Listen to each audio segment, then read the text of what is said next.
اللہ کے نبی جس وقت مکہ میں تھے ہجرت سے پہلے، آپ کی بیٹی حضرت فاطمہ تو زہرا ابھی چھوٹی تھی،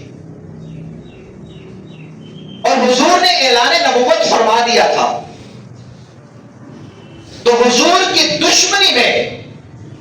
ابو جہل نے ایک دن حضرت سیدہ فاطمہ جو ابھی بچی تھی انہیں تماچا مارا، اور بیٹی رو کے اپنے باپ کے پاس آتی ہے،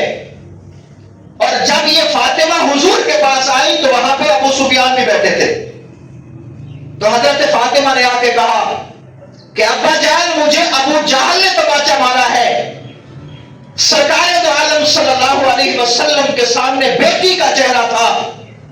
اور بیٹی کے زخم کوئی باپ دنیا کا برداشت نہیں کر سکتا۔ نبی کریم صلی اللہ علیہ وسلم نے یوں ابو سفیان کو دیکھا، کہا کچھ نہیں۔ ابو سفیان نے اس وقت حضرت فاطمہ کو پاس بلایا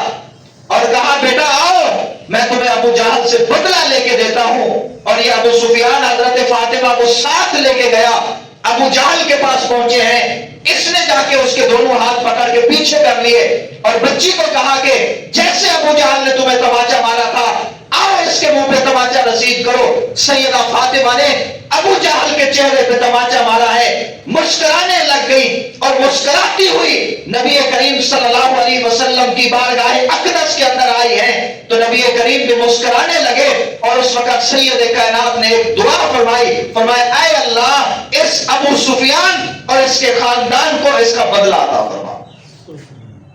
یہ تو اللہ سے دعا ہو گئی، اور اللہ نے بدلہ عطا بھی فرمایا۔ ابو سفیان بھی ایمان لے کے آئے، معاویہ رضی اللہ تعالیٰ عنہ بھی ایمان لے کے آئے، اس سے بڑا بدلہ کیا ہو سکتا ہے؟